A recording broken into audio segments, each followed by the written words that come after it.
Welcome to the official YouTube channel for the Colin Cowherd podcast. Go on, hit the subscribe button. There you go, right down there. If you want to be among the first to hear my weekly takes, NFL, college football, more, right there. Okay, former pro scout, my buddy John Middlecoff, as he does on Sundays, about to stop by. Before we start with John, grab your smartphone. Gonna take 90 seconds. Download the Game Time app. It's always easy, right? Game Time has a new feature. We've talked about it, called Game Time Picks. Makes getting tickets for your favorite live events even easier. They filter out the fluff to show you only incredible deals on great seats, so you don't have to waste time searching through thousands of tickets. Take the guesswork out of buying concert tickets with Game Time. Download the app, you create an account, use my name, Colin, C-O-L-I-N, for $20 off your first purchase. Terms apply. Once again, create an account. The redeem code, C-O-L-I-N, $20 off. Download Game Time today. What time is it? Game Time. All right, instant reaction before we get to John Middlecoff for an hour. 22-17, Chiefs beat the Falcons. I hated Atlanta's decision-making and play calling late in the fourth quarter in the last two drives. Absolutely hated it. Listen, Kansas City's defense, it's not the 85 Bears or the 75 Steelers, but in terms of speed, they are fast. They are young, they are athletic, and they are fast. What are you doing trying to run outside on fourth downs? And the first fourth down you got deep in Chiefs territory, kick a field goal. There's like 6-7 minutes left. Kick a field goal. You got a lot of time. Kansas City's offense is going to get a little bit conservative. What are you doing? Then the second one, it's all these outside runs and quick passes outside. The Chiefs are sure tackling, and they are really fast. And when they get you within their grasp, you're not getting out of it. So points are hard to come by. Opportunities are hard to come by, and I hear all the belly aching about the officials. The Chiefs have won 9 in a row. I lived in Connecticut for the 10-year run, 11 years there. And I always heard about the officiating.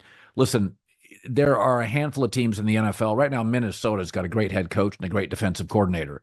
And when the Patriots were at their strength, they had Belichick's brain on defense, Josh McDaniel, not a great head coach, but a great coordinator.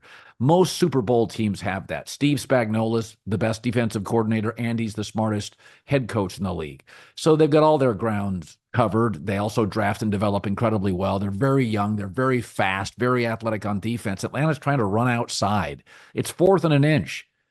Kirk Cousins is 6'2", 220 pounds. Do a sneak. Do something. I just hate it. Zach Robinson is their offensive coordinator. I just didn't like it at all. Too clever. It felt almost collegiate. It was tricky, clever, finesse. Bijan Robinson, over center and guard, over and over and over if I have 4th and 1, 3 and 1. Because Atlanta's got a very good offensive line. So I thought that's the ball game. Situational football. Atlanta wasn't very good at it. Kansas City's excellent at it.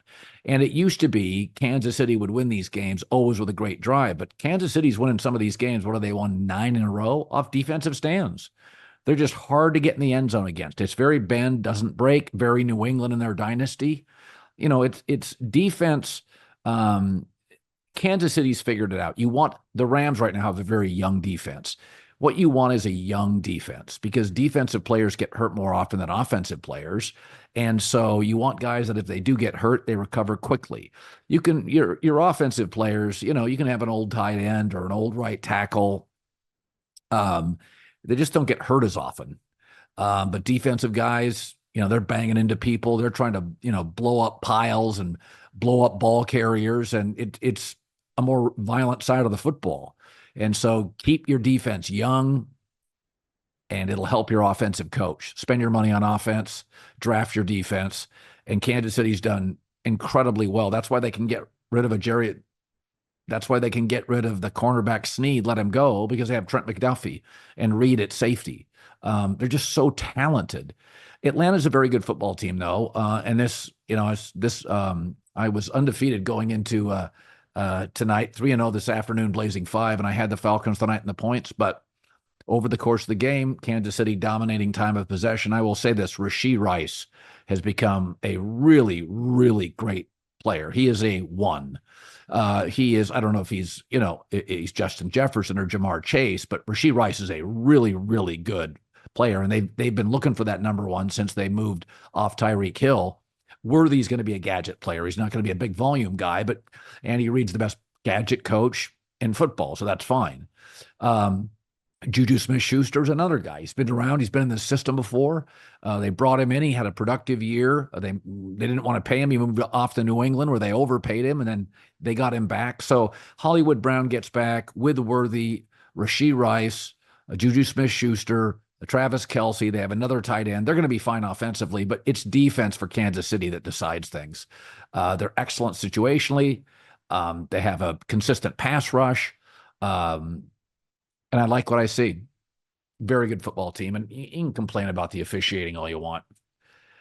It's not a surprise. Brady and Belichick, it's not like the NFL. If the NFL wanted certain teams to win, the Packers would have far more Super Bowls and the Cowboys wouldn't keep getting dusted every time they play a big game. Right? Think about who's good in the NFL now. Kansas City, small market. Green Bay, small market. Buffalo, small market. Baltimore for the last decade, small market. The New York teams actually, for the first time in a long time, both had a good weekend. Aaron Rodgers on Thursday, and the Giants' offensive line gave Daniel Jones some protection today. Neighbors is a stud. New York finally had a good weekend. But this sport's always been dominated by, whoever the best coach is with the best quarterback. If you have that symmetry, you're going to win a lot of games. Kansas City's a tough out. And, there's a lot of these teams I really like, but I don't trust them late in games, big spots. Like Detroit, I don't trust Dan Campbell's play calling. Mike McCarthy at Dallas, don't trust him. There's just quarterbacks or coaches. I don't know in big spots. Dan Campbell, Lamar Jackson in the playoffs. Even today, Lamar Jackson has had opportunities to seal that game earlier for Baltimore and missed open tight ends or receivers.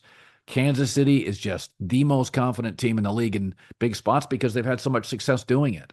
So it's a lot of rinse and repeat. I mean, when it got down to 4th and 1 at the end, I'm like, no, just they moved the ball outside. The minute they handed that thing off, I'm like, nope, not going to happen. You're not going to run outside on Kansas City. In that kind of situation, they're just too fast and too well coached and too disciplined. So had ourselves a good football game, though. It was a wild Sunday. John Middlecoff and I have a lot to talk about. We don't break down necessarily every single game, but the big headline games, underdogs continue to do very well in this league. It's why I liked Atlanta tonight, is when you can get value and you get those, quality quarterbacks and points, usually where I go. I do think after 3 weeks, we have a pretty good set. How many surprises do we have after 3 weeks? Well, it looks like Minnesota is the surprise team in the league. We thought it was the Saints. They came back down to earth. It looks like Minnesota. And we looked at the Viking schedule before the season started, and we thought, what a gauntlet the first 6 or 7 weeks. If they go, they're 3-0 now. You go 4-0, you can play 500 football for almost to the end of the season and still be in the playoff race. So Minnesota is the surprise team in the league. You could say Pittsburgh. It's still an offense that's just tough to watch. But I thought the Steelers would have a couple of losses by now. So each conference has a team that I think Minnesota's surprising start is more redeemable and will last longer because it's an offensive league and they're just scoring a lot of points with a lot of different playmakers. I think Pittsburgh, they beat Bo Nix. They is facing some quarterbacks. Justin Herbert today is limping around the field. I think they've gotten nice matchups so far. I don't think Pittsburgh's an 11-12 win team. I think Minnesota looks like it absolutely could be. They're doing everything right. Every week it's a different defensive star. Offensively, they're spreading the ball around, multiple targets, the coaching, the quarterback play, the kicker. I mean, everything works for Minnesota. I think Pittsburgh will come down to earth. But what Kansas City is doing is what great teams do. Coach, quarterback, speed, situational defense, and Rashee Rice has developed into a tremendous playmaker. Big-time player now. Thursday Night Football is on. It's only on Prime Video. Best season yet, packed with big rivalries and even bigger stars. Al Michaels, Kirk Herbstreit, Kaylee Hartung every week. Games you can't miss. Coverage begins at 7 Eastern with football's best party. TNF tonight, Thursday Night Football tonight. If you're not a Prime member, no problem. Sign up. 30-day free trial. Cancel anytime. Thursday Night Football, and it's on Prime Video. Restrictions apply. See Amazon.com/Amazon Prime for details. So 0-2 teams went 5-1 today. The Titans are the only 0-3 team. So it was desperation week. You get down to weeks 3 and 4, and teams that are winless, they're playing. That's why I took Denver over Tampa. You get down to it, and there's a sense of desperation in this league. And, Tennessee's not going to win a lot of games, and I think they have some good personnel. But, Will Levis just makes too many mistakes. It is what it is. A lot of these young quarterbacks, first, second-year quarterbacks, are so dependent on the situation and the coach. I mean, Malik Willis in Green Bay, he's got a great coach. People bailed on him. Kids played well. Good for him.